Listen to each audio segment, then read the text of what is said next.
I transferred another $12,000 on a Tuesday morning in March, the same way I had been doing for the past 2 years. My phone buzzed with the confirmation, and I felt that familiar mixture of pride and exhaustion settle into my chest. This was what daughters did, I told myself. They helped their parents. They stepped up when family needed them. My father had started his commercial printing business 3 years ago, after decades of working in middle management positions that never quite satisfied him. At 62, he had finally decided to pursue his dream of owning something, building something that bore his name. Kingston Printing Solutions had been his vision, his late career gamble, and I had been there from the beginning, cheering him on. The first loan payment I made had been voluntary, enthusiastic even. Dad had called me on a Sunday evening, his voice tight with stress. The initial investors had pulled out at the last minute, and the bank required a larger down payment than he had anticipated. Could I help? Just this once, just to get things started. He would pay me back as soon as the contracts started coming in. I had written that check for $15,000 without hesitation. I was a senior financial analyst at Weatherby Consulting in Boston, and my salary afforded me some flexibility. More importantly, I wanted to support him. My mother had passed away 4 years earlier, and I had watched my father drift through those months like a ghost. The printing business had brought light back into his eyes. How could I refuse? But 1 payment became 2. 2 became 6. 6 became a steady stream of transfers, each one accompanied by promises that next quarter would be different, that the big contracts were just around the corner, that he just needed a little more time to establish the client base. I sat in my apartment that Tuesday morning, coffee growing cold beside my laptop, and reviewed my own finances. My savings account had been gutted. The retirement fund I had been carefully building since my 20s had been raided twice. I had canceled a vacation to Portugal, postponed dental work, and started buying generic brands at the grocery store. My friends wondered why I never wanted to go out anymore. I made excuses about being busy with work. The truth was simpler and more complicated. I was funding my father's dream, and it was drowning me. My phone rang. Dad's photo appeared on the screen, the picture I had taken of him 2 Christmases ago, before the business, when his face had still carried the softness of retirement dreams, rather than the sharp angles of stress.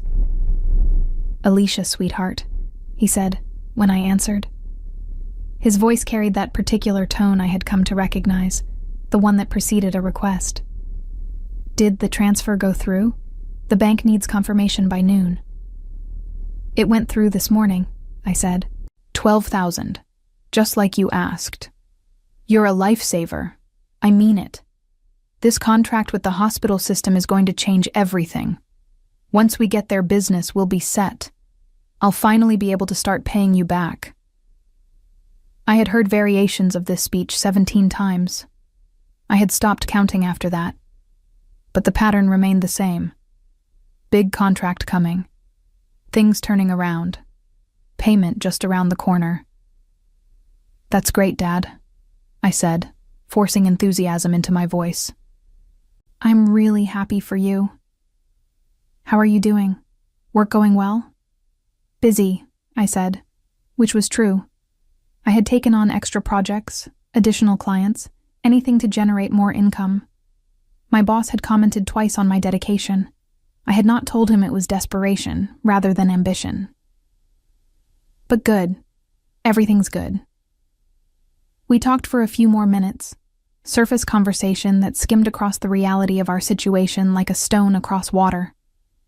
When we hung up, I sat staring at my bank balance, watching the number that represented 2 years of sacrifice, of canceled plans and delayed dreams. My Aunt Patricia called that evening. Dad's younger sister had always been the family truth teller, the one who said what everyone else was thinking but too polite to voice. We had grown closer since Mom died, bonding over our shared grief and our shared concern for Dad. "How much this time?" she asked without preamble. 12,000, I said. She sighed, a sound that carried decades of sibling frustration. "Alicia, honey, you need to stop. He needs help, Aunt Patricia. The business is still getting established. The business is a black hole, she said bluntly, and you're throwing your future into it. We had had this conversation before. It always ended the same way, with me defending Dad and Patricia warning me that I was being used. I loved her for caring, but she did not understand the obligation I felt, the debt I owed to the man who had raised me, who had worked overtime to pay for my college, who had sat beside Mom's hospital bed holding her hand until the very end. He's my father, I said quietly. And you're his daughter, not his personal bank, Patricia replied. But I know I'm not going to change your mind. Just promise me you'll be careful. Please, I promised, though I was not entirely sure what being careful meant anymore. April arrived with the kind of spring weather that makes Boston beautiful, cherry blossoms blooming along Commonwealth Avenue, and people shedding their winter coats like old skin. I walked to work through the public garden, watching tourists take photos by the swan boats, and tried to remember the last time I had felt that carefree. The pattern continued. Every 2 weeks, like clockwork, Dad called with another payment due. The amounts varied, sometimes $8,000, sometimes $15,000, depending on which loan was coming due and which supplier needed to be paid. I had become intimately familiar with the machinery of his business, could recite his accounts payable schedule from memory. My colleague Jessica noticed me declining another lunch invitation and cornered me by the coffee machine. We had started at Weatherby the same week 5 years ago, and she knew me well enough to recognize when something was wrong. You're living on vending machine snacks and you look exhausted, she said. What's going on? I considered telling her. The words were right there, ready to spill out. My father is bleeding me dry. I have given him over $100,000. I cannot remember the last time I bought myself something that was not a necessity. Instead, I said, just family stuff, nothing serious. She studied me for a moment, then squeezed my shoulder. If you ever want to talk, I'm here. I appreciated the offer, but talking would not change anything. Talking would not make Dad's business suddenly profitable. Talking would not refill my savings account or undo 2 years of financial sacrifice. That night, I did something I had been avoiding. I calculated the total. Every transfer, every check, every payment made on his behalf. The number that appeared on my spreadsheet made my hands shake. $127,000. I had given my father $127,000 over 2 years. The number was staggering. That was a down payment on a house. That was a graduate degree. That was financial security I had systematically dismantled, month after month, payment after payment. My phone buzzed. A text from Dad. Can you talk? I called him back, my throat tight. Sweetheart, I have amazing news, he said. And for the first time in months, he sounded genuinely excited. We just landed the contract with Riverside Hospital. It's huge. 5-year deal. Guaranteed minimum orders. This is exactly what we have been waiting for. Relief flooded through me, so intense it made me dizzy. That's wonderful, Dad. I'm so proud of you. I could not have done this without you, he said, and his voice cracked slightly. I mean that, Alicia. Your support has kept me afloat. Once this contract kicks in, I'll start paying you back. I promise. Every penny. We talked for half an hour, longer than we had in months. He told me about the contract terms, about his plans for expansion, about finally being able to breathe. I felt the weight I had been carrying begin to lift. It had been worth it. The sacrifice, the stress, the depleted savings. It had all been worth it because Dad was going to make it. I slept better that night than I had in 2 years. The next morning, I woke to 17 missed calls from Aunt Patricia. My heart immediately jumped into panic mode. Had something happened to Dad? Was he hurt? I called her back with shaking hands. Alicia, she said, and her voice was strange, careful in a way that frightened me. I need you to come over. Right now. Please. What's wrong? Is Dad okay? He's fine, physically. Just come over. I need to show you something. I drove to her house in Cambridge, my mind spinning through possibilities. Patricia met me at the door, her face drawn and older than I had ever seen it. Before I show you this, I want you to know that I debated for 3 days about whether to tell you, she said. But you're my niece, and I love you, and you deserve to know the truth. She led me to her living room, where her laptop sat open on the coffee table. She pressed play on a video file, then stepped back. The video showed Dad in what looked like his office at the printing facility. The angle suggested a security camera, or maybe a phone propped on a desk. He was talking to someone off camera, someone whose voice I recognized as belonging to Travis, his business partner. I don't know how much longer I can keep this up, Dad was saying. He looked tired, frustrated. Alicia's good for another few months at least. She's always been easy to manage. My stomach dropped. How much has she given you total? Travis asked. Around $127,000 at this point, Dad said casually, like he was discussing the weather. The beauty is, she thinks it's all going to the business. She has no idea I've been using half of it to cover my personal expenses. I stopped breathing. Travis laughed. Must be nice having a daughter who's also a personal ATM. She's always been desperate for approval, Dad said, and his voice carried a dismissive tone I had never heard before. Makes her easy to manipulate. I just have to act stressed and talk about Mom, and she opens her wallet. The words hit me like physical blows. I sat frozen, watching my father, the man I had sacrificed everything for, casually discuss using me. What about that hospital contract? Travis asked. Dad waved his hand dismissively. That's real, actually. But I've been telling her we're barely surviving for so long. She'll believe anything. I can probably get another $50,000 out of her before she starts asking difficult questions. Maybe more if I play it right. You're a cold son of a bitch, Travis said, but he was laughing. I'm practical, Dad replied. She makes good money, and she's too guilty about her mother to ever say no. Why shouldn't I take advantage of that? It's not like she has a family of her own to spend it on. She's 35 and single. At least this way her money is going to something useful. My hands had gone numb.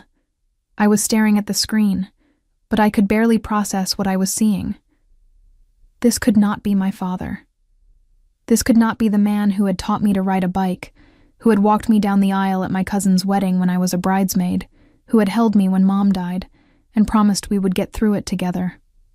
What about Patricia? Travis asked. She's been suspicious. My sister can go to hell, Dad said flatly.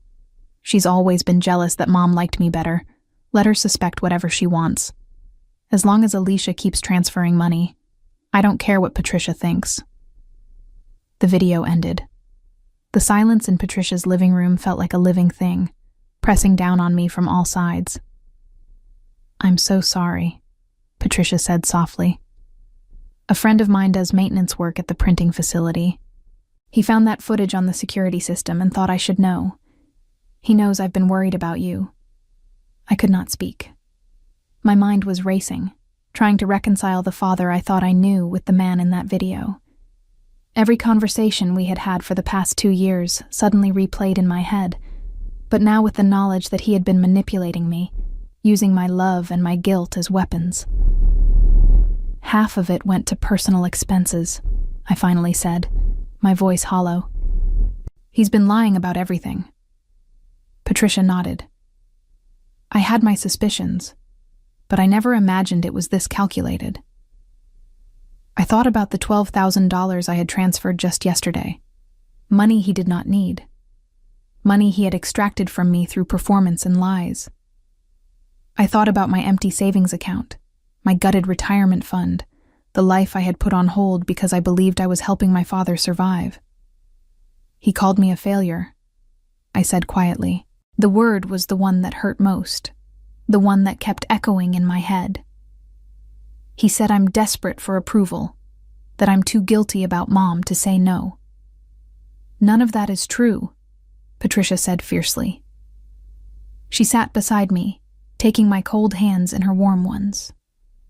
You're not a failure. You're generous and loyal to a fault. He's the failure, Alicia.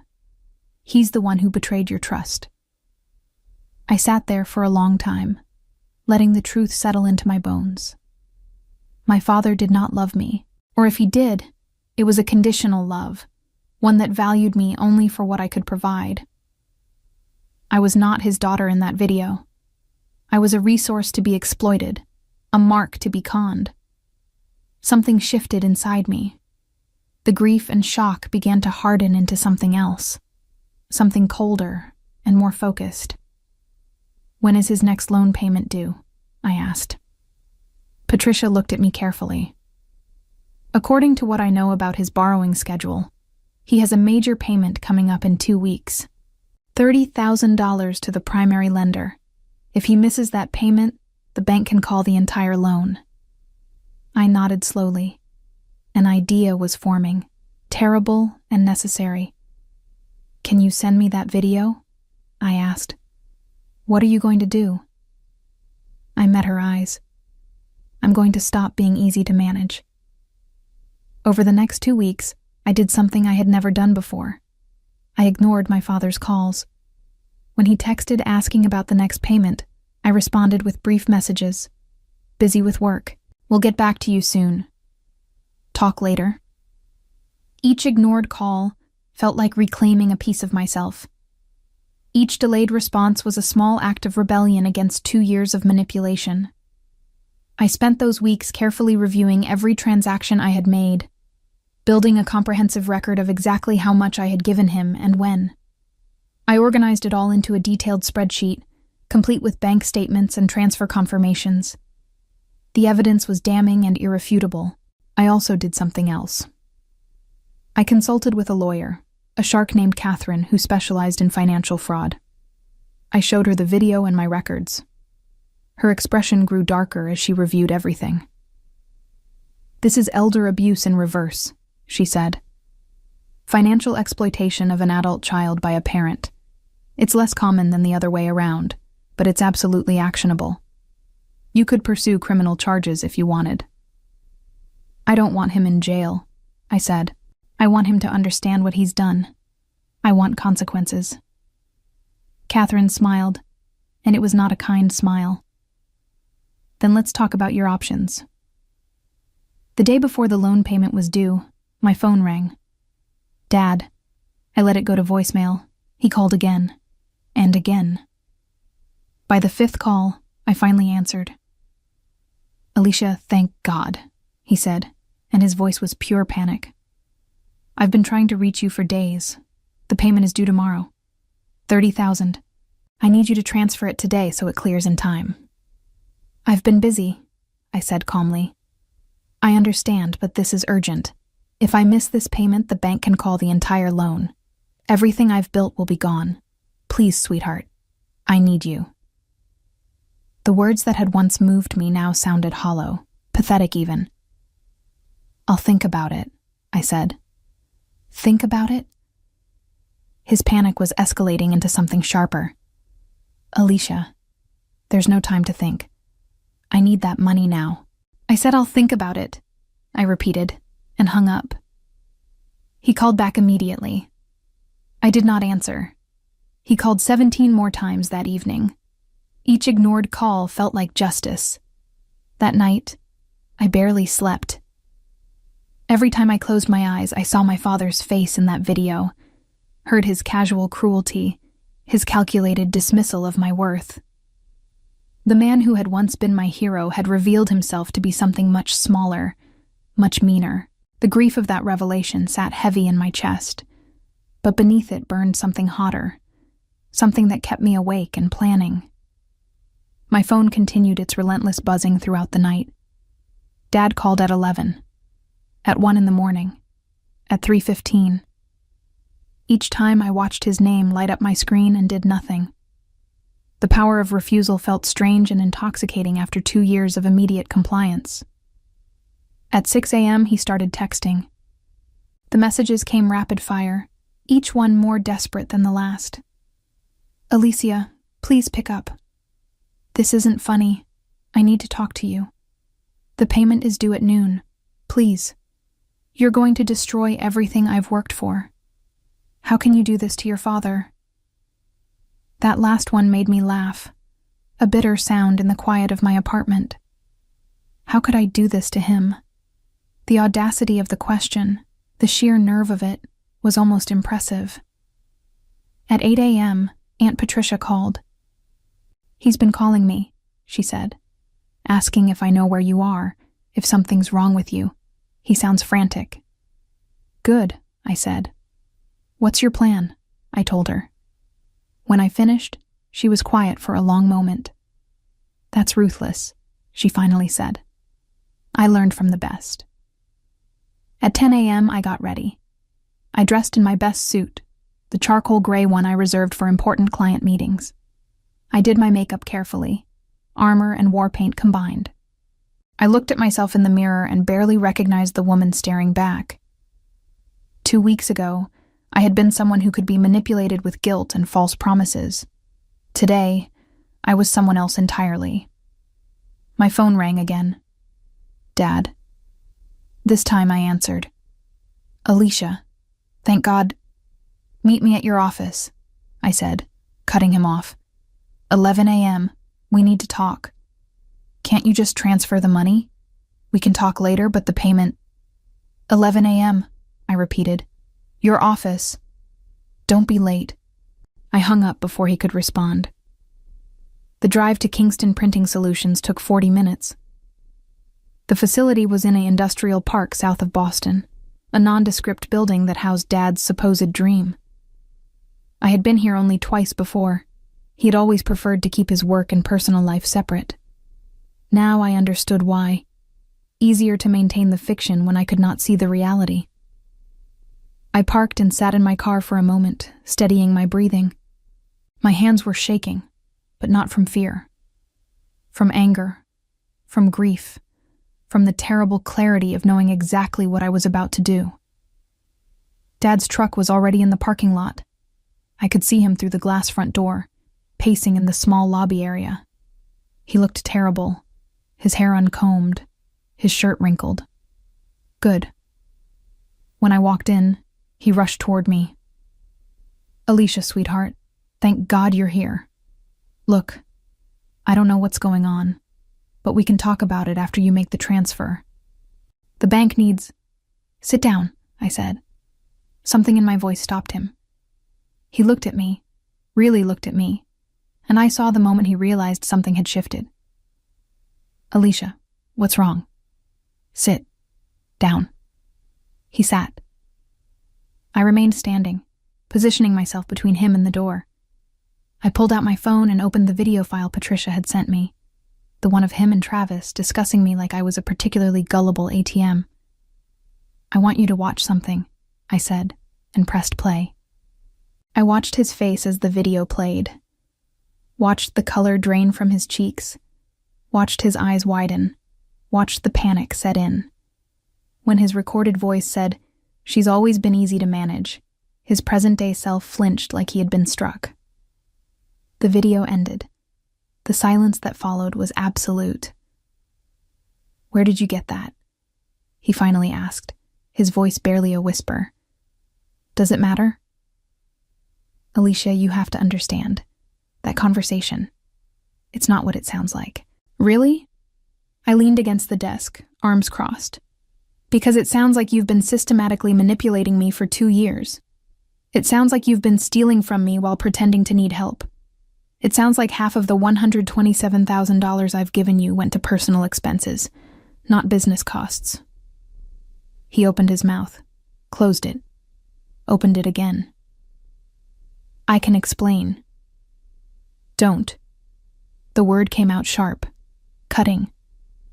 Don't insult me further by lying to my face. I've spent the past 2 weeks documenting everything. Every transfer, every payment, every conversation where you manipulated me into giving you money. I have bank statements, text messages, emails. I have evidence of everything. Dad's face had gone from white to gray. What do you want? What do I want? I repeated softly. I want the past 2 years back. I want my savings restored. I want the retirement fund I emptied for you.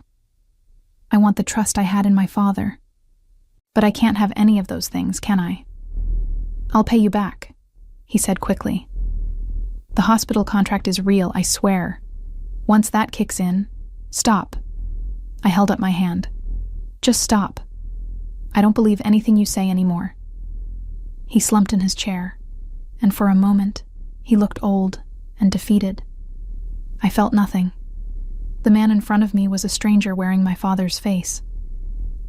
The loan payment is due in 45 minutes, I said. $30,000. You called me here expecting me to save you like I always do. But that's not going to happen. Alicia, please. Now his voice broke, actual tears forming in his eyes. If I miss this payment, the bank calls the loan. I lose everything. The business, the equipment, everything I've built. Everything you built with my money, I corrected. Money you obtained through lies and emotional manipulation. I'm your father. No, I said quietly. A father protects his child. A father would rather starve than drain his daughter's life savings. You're not my father. You're a con man who happens to share my DNA. He stared at me, and I saw the moment he realized I meant it, that I was actually going to let him fail. What do you want from me? He asked again, desperate now. I want you to understand what you've done, I said. I want you to feel what I felt when I watched that video. I want you to know what it's like to lose everything because someone you trusted betrayed you. So that's it? You're just going to stand there and watch me lose my business? Yes, I said simply. That's exactly what I'm going to do. Dad lurched to his feet, his face flushing red. The defeated old man vanished, replaced by something uglier. You're doing this to punish me? You're that petty? I'm that done, I corrected. There's a difference. I gave you everything, he said, his voice rising. I worked myself to the bone to give you a good life, to pay for your education. You owe me. The words hung in the air between us, and I felt something inside me crystallize into diamond-hard certainty. I owe you? I repeated softly. Let me tell you what I've given you, Dad. $127,000. 2 years of my life. My savings. My retirement fund. My peace of mind. I canceled vacations, postponed medical care, bought generic groceries, and worked myself sick taking on extra projects to generate more money for you. All while you sat in this office telling your business partner that I was easy to manipulate, that I was too desperate for approval to ever say no. That's not... And you know what the worst part is? I continued, my voice steady despite the rage burning through me. I would have done it anyway. If you had been honest with me, if you had told me you were struggling with personal expenses too, I would have helped. Maybe not with this much money, maybe not for this long. But I would have been there for you because that's what families do. His face twisted. Then why won't you help me now? Because you lied, I said simply. Because you manipulated me.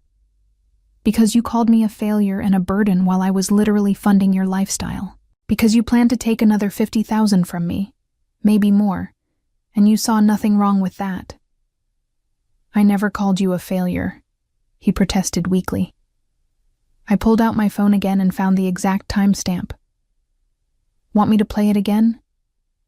The part where you say I'm desperate for approval and too guilty about Mom to ever say no? Or maybe the part where Travis calls me your personal ATM and you laugh? He flinched again. Good. I wanted him to flinch. I wanted him to feel every word like the blade it was. You used Mom's death as a weapon, I said, and my voice broke on those words despite my best efforts. You knew how much I was still grieving, how much guilt I carried about not being there more in her final months, and you weaponized that grief to steal from me. I didn't steal.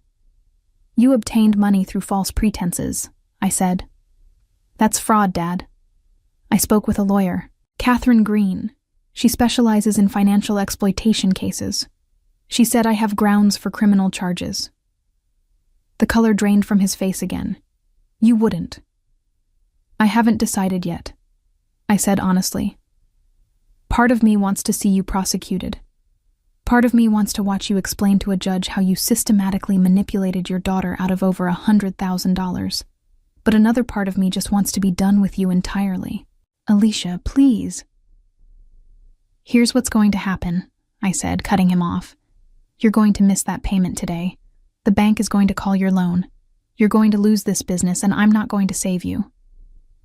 You can't do this, he said, but the words lacked conviction. He knew I could. He was watching me do it.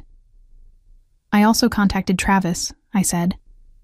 Sent him a copy of the video and a message explaining that I would be pursuing legal action against anyone who assisted in defrauding me. He called me back within an hour, very eager to cooperate. Apparently, he had no idea you were lying to me about where the money was going. He thought I was a willing investor, not a mark. Dad's hands were shaking now. Travis sent me copies of all the business financial records. I interrupted. Detailed breakdowns of every expense, every payment, every transaction. Would you like to know what I found? He said nothing, but his silence was answer enough. The business is actually doing okay, I said. Not great, but stable. Profitable, even, once the hospital contract kicked in last month. You didn't need most of the money I gave you. The business needed maybe 30% of it. The rest? Personal expenses, your truck payment, that fishing boat you bought last summer. The vacation to Florida, all funded by me while you cried poverty. I was going to pay you back, he said weakly. No, you weren't, I said. You were going to keep taking until I had nothing left to give, and then you would have blamed me for not helping more. My phone buzzed. An alarm I had set, 11:45 a.m., 15 minutes until the payment deadline. Time's almost up, I said. You should probably call the bank, tell them you can't make the payment. Or don't. Either way, I'm leaving. I turned toward the door. Wait! His voice cracked with desperation. What if I sign something? What if I agree to pay you back with interest? We can work this out, Alicia. Please. I'm begging you. I paused, my hand on the door handle. For a moment, just a brief flicker, I felt the old pull. The instinct to help, to fix, to save him from the consequences of his actions. 2 years of conditioning did not vanish in 2 weeks. But then I remembered his voice on that video. Easy to manage. Personal ATM. Failure. No, I said without turning around. I'm done being easy to manage. I'm your father, he shouted. That made me turn back. You stopped being my father the moment you decided I was something to use instead of someone to love. Goodbye, Dad. I walked out. Behind me, I heard him calling my name, heard the desperation in his voice, heard what might have been the sound of him crying. I kept walking. My phone rang before I even reached my car. Patricia. I answered. Did you do it? She asked. I did it. How do you feel? I stood in the parking lot, spring sunshine warm on my face, and took inventory of my emotions. Grief, yes. Anger, absolutely. But underneath it all, something else. Something that felt almost like relief. Free, I said. I feel free. I drove back to my apartment in a daze, the adrenaline slowly draining from my system and leaving me shaky and exhausted. My phone continued to ring, Dad's name lighting up the screen over and over. I put the phone on silent and focused on the road. When I got home, I found Patricia sitting on my front steps. She stood when she saw me, her face creased with concern. "I thought you might need company," she said simply. I nodded, not trusting my voice, and unlocked the door. We went inside, and I collapsed onto my couch. The weight of what I had just done was beginning to settle on me, heavy and complex. "Tell me everything," Patricia said, settling into the chair across from me. So I did. I told her about the video playing on Dad's face, about his attempts to lie and manipulate even when confronted with evidence. I told her about Travis's cooperation, about the financial records that proved Dad's deception, about walking out while he begged. When I finished, Patricia was quiet for a long moment. "Your mother would be proud of you," she finally said. The words hit me harder than I expected. Tears burned behind my eyes, the first I had allowed myself since watching that video 2 weeks ago. "Would she?" I asked. "I just destroyed Dad's business." I walked away while he was crying. "He destroyed his own business," Patricia corrected firmly. "And more importantly, he destroyed your trust, your financial security, and your sense of family. What you did today wasn't revenge, Alicia. It was self-preservation." My phone buzzed. Not Dad this time, but an unknown number. I almost ignored it, but something made me answer. "Miss Alicia?" The voice was male, professional, unfamiliar. "This is Robert calling from First National Bank. I'm the loan officer handling your father's account." My stomach clenched. "Yes?" "I wanted to inform you that the payment deadline has passed without receipt of funds. Per the terms of the loan agreement, we are calling the full balance due immediately. We will begin seizure proceedings for the collateral within 30 days. "I understand," I said. "Your father indicated that you might be willing to make the payment on his behalf," Robert continued. "If you're still interested in preserving the business." "I'm not," I said firmly. "I won't be making any payments now or in the future." There was a pause. "I see. May I ask what changed? Our records show you've been making regular payments on his behalf for quite some time." "What changed," I said slowly, "is that I discovered the payments were based on lies. I won't be enabling that anymore." "Understood," Robert said. "I appreciate your candor. For what it's worth, this happens more often than you might think. Family members supporting businesses that turn out to be less legitimate than represented." After he hung up, I sat holding the phone, processing what I had just done. It was real now. Irrevocable. Dad's business would be seized. The dream he had claimed to be building would evaporate. "No regrets?" Patricia asked softly. I thought about it. Really thought about it. "Not yet," I said honestly. "Ask me again in a month." The rest of that day passed in a blur. I ordered takeout, Thai food that I ate without tasting. Patricia stayed with me, her presence a quiet comfort. We did not talk much, but her being there was enough. That evening my doorbell rang. Patricia and I looked at each other. "Want me to get it?" she asked. I shook my head and went to the door. Through the peephole, I saw Dad standing on my front step. He looked terrible, worse than he had this morning. His eyes were red and swollen, his face haggard. I opened the door but did not invite him in. "I came to apologize," he said immediately. "Alicia, I'm so sorry. You were right about everything. I was using you, manipulating you, and it was wrong. Unforgivably wrong." I leaned against the doorframe, arms crossed. "Okay." "Okay?" He looked confused. "That's all you have to say?" "What do you want me to say, Dad? That I forgive you? That we can work this out?" "I want you to give me a chance to make this right," he said desperately. "I know I hurt you.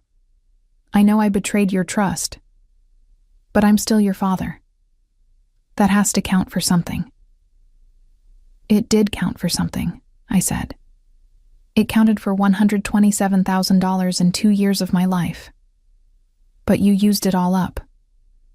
Please, he said. And now he was crying openly. I have nothing left. The business is gone. I'll lose the house next. I'll lose everything. The old me would have crumbled at his tears. The old me would have found a way to help, to fix, to save him one more time. The new me recognized a performance when I saw one. You should have thought about that before you decided I was easy to manipulate, I said quietly. You made your choices, Dad. Now you get to live with the consequences.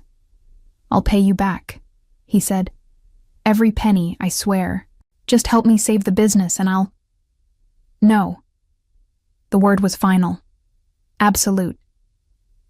I don't believe you, and even if I did, I wouldn't help you.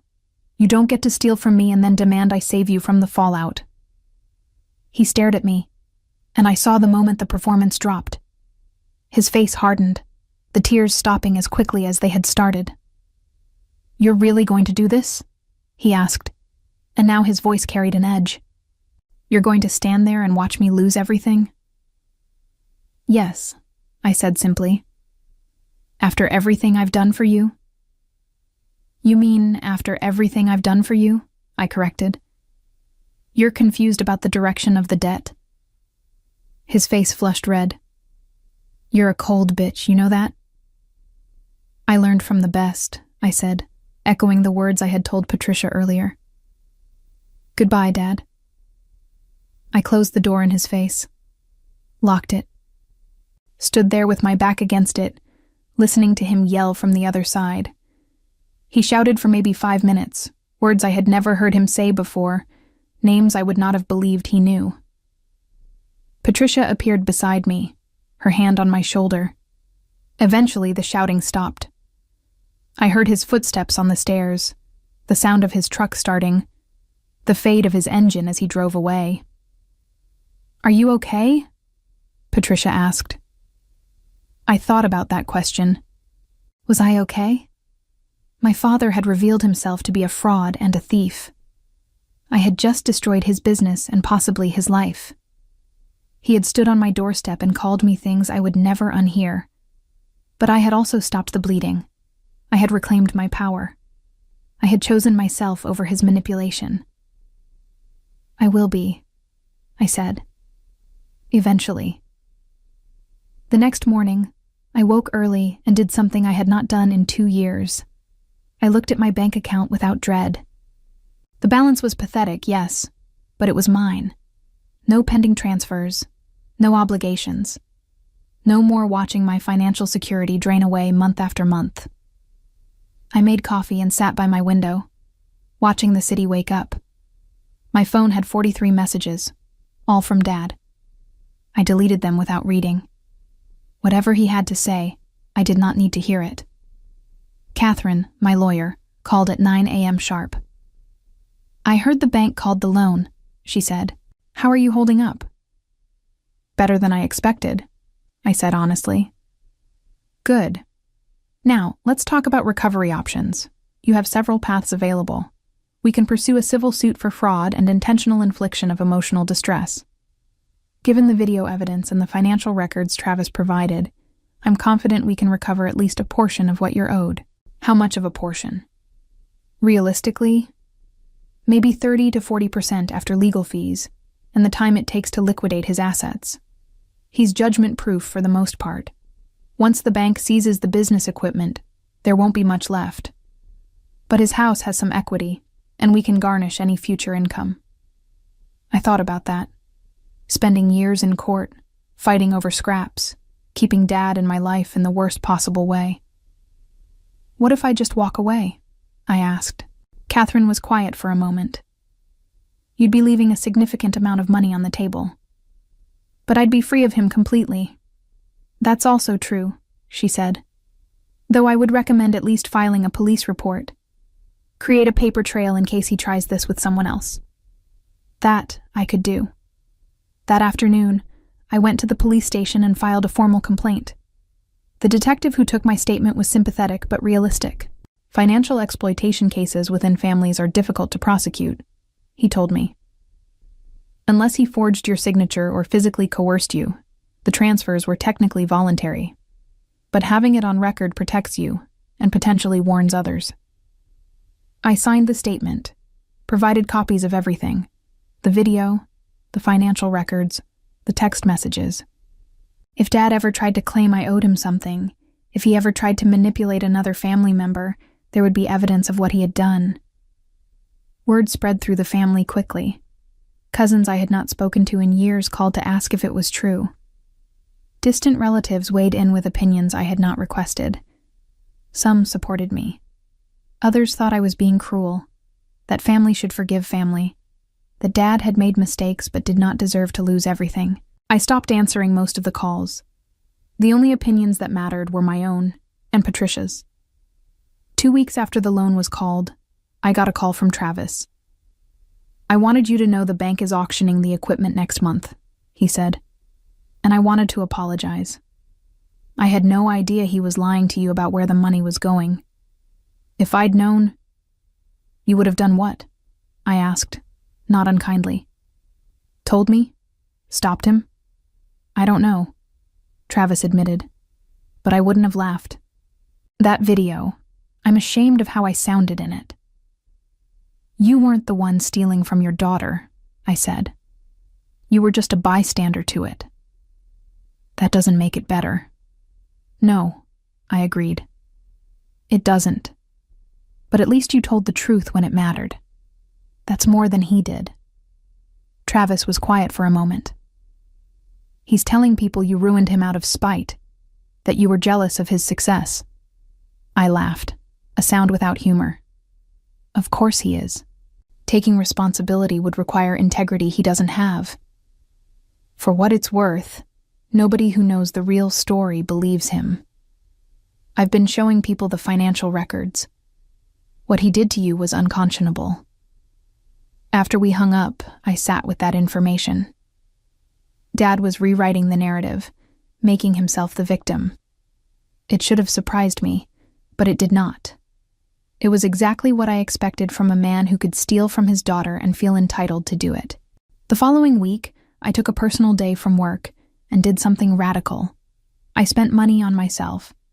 Not much, just enough to remember what it felt like to want something and get it without guilt. I bought a new dress, had a long lunch at a restaurant I had been wanting to try, got my hair done. Small things, but they felt revolutionary. Jessica from work noticed the haircut the next day. "You look different," she said. "Good different. What changed?" "Everything," I said, and smiled. "Absolutely everything." I started sleeping better. The constant anxiety that had lived in my chest for 2 years was finally easing. My finances were damaged but not destroyed, and I was young enough to rebuild. I increased my retirement contributions, started a new savings account, made a budget that included things like vacations and new shoes. 1 month after the confrontation, the bank auction happened. I did not attend, but Patricia did. She called me afterward. "The equipment sold for less than expected," she said. "After the bank took their share, there was maybe $8,000 left. That's being split between the remaining creditors." "Did you see Dad?" "Briefly. He looked broken, Alicia. Genuinely broken." I waited for the satisfaction, the vindication. It did not come. Instead, I just felt tired and sad. "Good," I said anyway, because it needed to be said. "His house is going into foreclosure next month," Patricia continued. "He's moving into a small apartment in Quincy. He asked about you." "What did you tell him?" "That you're doing well and don't want contact." "Thank you."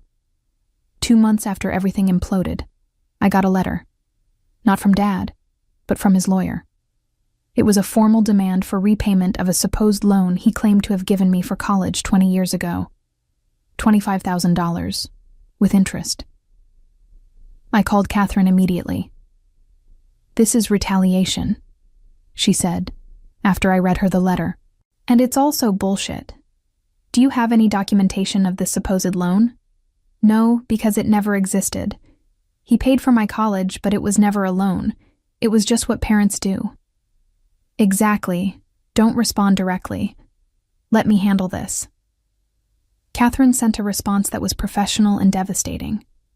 She included copies of the police report, the video, the financial records, and a detailed accounting of the $127,000 I had given Dad.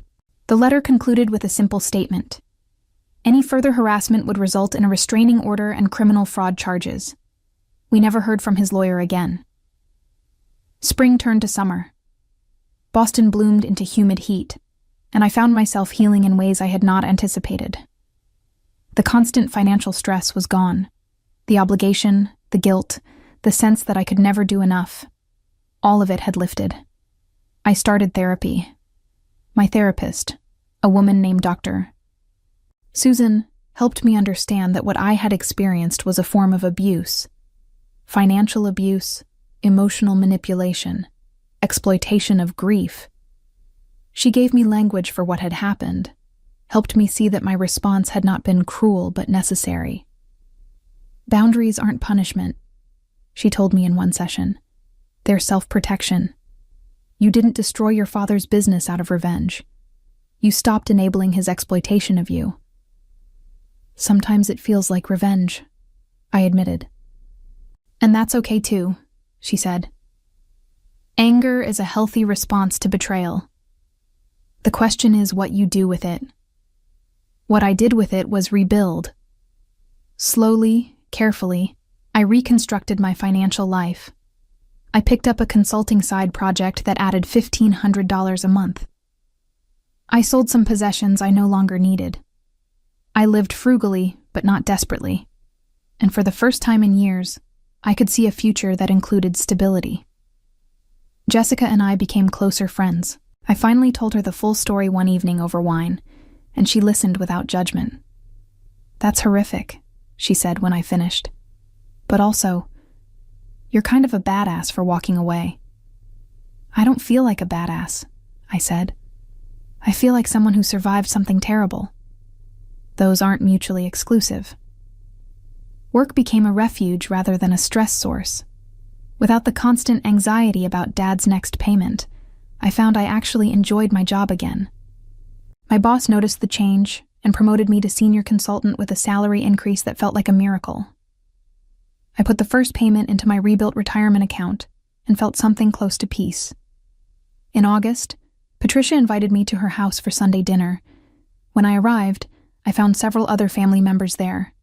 Cousins, an uncle, people I had been avoiding since the fallout. Ambush? I asked Patricia quietly. Intervention, she corrected. The good kind. My cousin Daniel spoke first. We wanted you to know that we know what really happened. Dad finally told us the truth about what your father did. Travis sent us the video, another cousin added.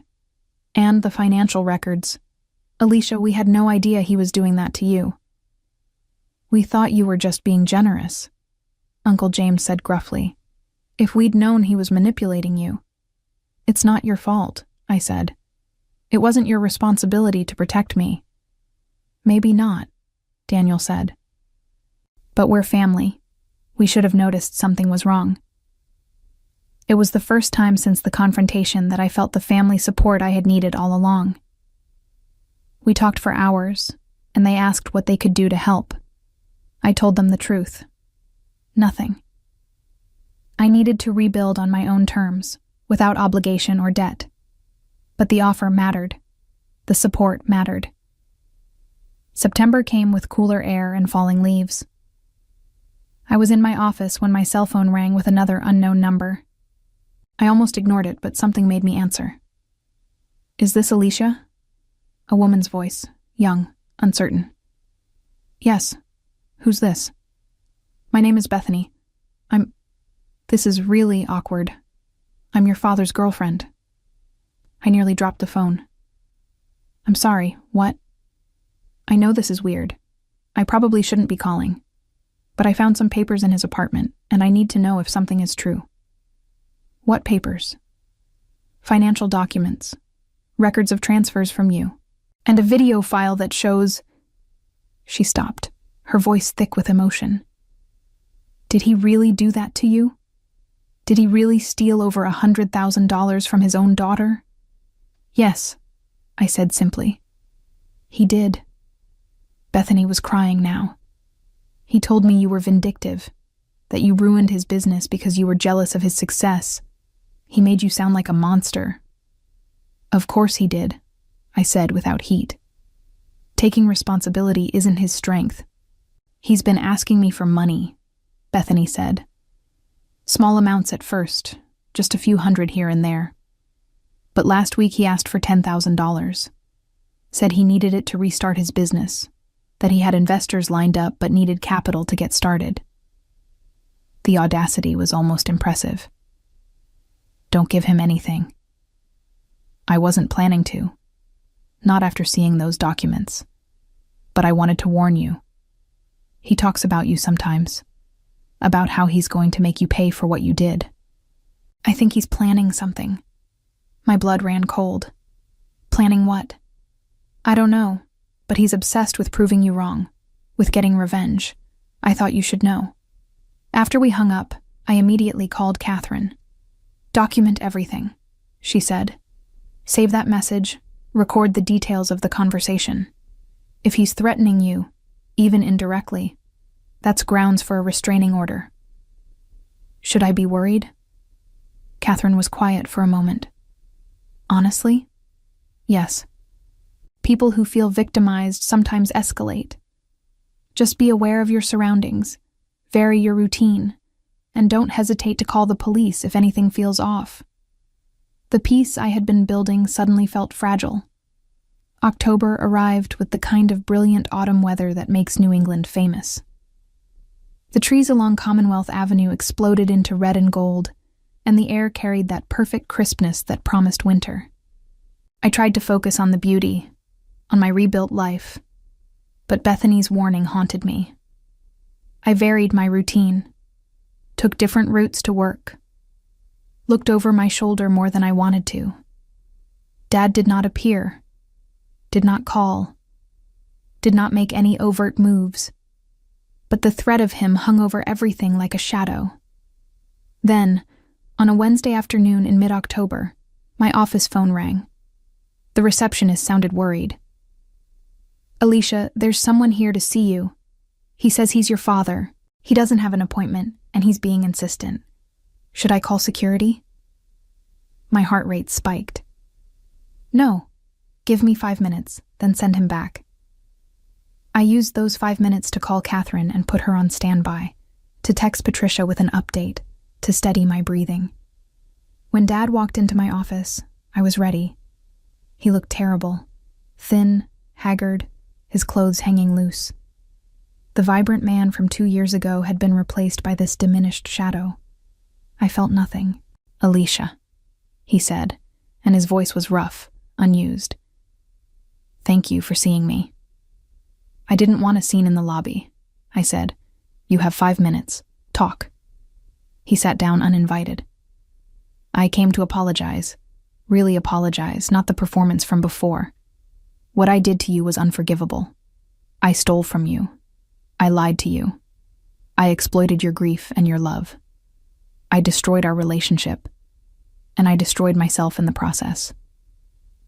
I waited. There had to be more. I've lost everything, he continued. The business, my house, my reputation. I'm living in a studio apartment and working as a night manager at a copy shop. Everything I built is gone. Good, I said flatly. He flinched. I deserve that. I deserve your anger. But I'm here to tell you that I understand now. I understand what I threw away. You were the best thing in my life, and I treated you like an ATM. Is there a point to this? I asked. I want to make amends, he said. I know I can't pay you back, not financially, at least not anytime soon. But I want to try to repair our relationship. I want to be your father again. I leaned back in my chair, studying him. He looked sincere. His eyes were clear, his voice steady. It was the best performance I had seen from him yet. No, I said. Alicia, please. You came here thinking what? That a good apology would fix 2 years of systematic theft? That saying you understand would make me forget what you did? I came here hoping for a chance, he said. Just a chance to prove I've changed. You haven't changed, I said. You've just experienced consequences. There's a difference. You're sorry you got caught, sorry you lost everything. But you're not sorry for what you did to me. Not really. That's not true. Your girlfriend called me, I said, and watched his face go pale. Bethany. She told me you've been asking her for money, that you claim to have investors lined up for a new business. Tell me, Dad, how is that different from what you did to me? He stood up abruptly. That's different. I wasn't lying to her. There really are investors. Get out, I said quietly. Alicia, get out of my office. Get out of my building. Get out of my life. If you contact me again, if you come here again, I will file a restraining order so fast you won't know what hit you. Do you understand? He stared at me, and I saw the mask slip. The apologetic broken man vanished, replaced by something harder, meaner. The real him, the one he had been trying to hide. You're making a mistake, he said, his voice cold.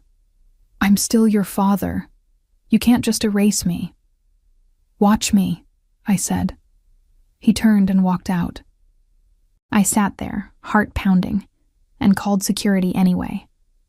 I wanted it documented that he had been here, wanted a paper trail in case he tried something else. That evening, I filed for the restraining order. Catherine expedited the process, and within a week, Dad was legally prohibited from contacting me or coming within 500 feet of my home or workplace. How do you feel? Patricia asked when I told her. Safe, I said. Finally, safe. The weeks that followed were quiet. Dad did not violate the restraining order, did not attempt contact. I heard through family gossip that he had been fired from the copy shop for stealing petty cash, that Bethany had left him after discovering he had been running the same con on 2 other women simultaneously, that he had moved again, to an even smaller apartment in a worse neighborhood. I felt nothing about any of it. No satisfaction, no grief, no anger. Just a distant sense of closure. In November, I did something radical. I went on a vacation. Just a long weekend in Vermont, hiking through the autumn forest and staying in a small bed and breakfast. I spent money without guilt, enjoyed myself without anxiety, and came back feeling renewed. Work continued to go well. I got another promotion in December, this one with a substantial raise. I put half of it into aggressive savings, determined to rebuild what I had lost. The other half I spent on things that made me happy. A new laptop, a painting for my apartment, dinner with friends who had stuck by me through everything. Christmas came. I spent it with Patricia and her family, surrounded by people who loved me without conditions, without expectations. No one mentioned Dad. No one suggested I should reach out, should forgive, should give him another chance. They simply loved me, and it was enough.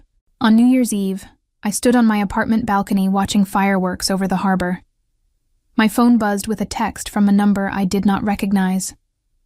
I hope you're happy with what you've done. You destroyed me. I'll never forgive you for that. I stared at the message for a long moment, then blocked the number and deleted the text. Whatever Dad wanted, absolution, revenge, attention, he would not get it from me. The fireworks exploded overhead, brilliant and bright, and I thought about the woman I had been 2 years ago. The one who would have read that text and felt guilt, would have questioned her choices, would have maybe even called him back. She was gone. In her place stood someone harder, wiser, more protective of herself. Someone who knew that love without respect was worthless, that family was about more than shared DNA, that she deserved better than being someone's personal ATM. The new year stretched ahead, full of possibility. I had my health, my career, my true family in Patricia, and the cousins who had stood by me. I had a future I was building on my own terms, without obligation or manipulation. Dad spent the next year discovering that his actions had consequences that extended far beyond losing his business. The police report I had filed became part of a pattern when 2 other women came forward with similar stories of financial manipulation. While criminal charges were never filed due to the complexity of proving intent, the civil suits were successful. His credit was destroyed. His reputation in the business community was non-existent. He was forced to file for bankruptcy, and even that did not erase the judgments against him. The family that had once made excuses for him slowly withdrew their support as the full extent of his deception became clear. He had not just targeted me, he had borrowed money from cousins under false pretenses, had manipulated elderly relatives into co-signing loans he never intended to repay, had left a trail of financial destruction wherever he went. The man who had once been the center of family gatherings became someone no one wanted around. I heard he eventually left Massachusetts entirely, moving somewhere in the Midwest where no one knew his history. I did not care enough to find out where. As for me, I rebuilt everything he had taken, and then some. 3 years after that confrontation in his office, I had not only restored my savings and retirement accounts, I had exceeded where I would have been if I had never helped him at all. I bought a small house in Brookline, got a rescue dog named Cooper, and started dating someone who respected my boundaries and celebrated my strength. I never regretted walking away from my father's office that day, letting his business collapse, refusing to save him one more time. Some people called it revenge. I called it self-preservation. In the end, the distinction did not matter. What mattered was that I had chosen myself, had drawn the line I should have drawn 2 years earlier, and had built a life on the other side of that line that was wholly and completely my own. Looking back on that journey, on the woman who had been so easy to manipulate, and the one I had become, I understood something fundamental. Revenge is not always about destruction. Sometimes it is simply about refusing to be destroyed.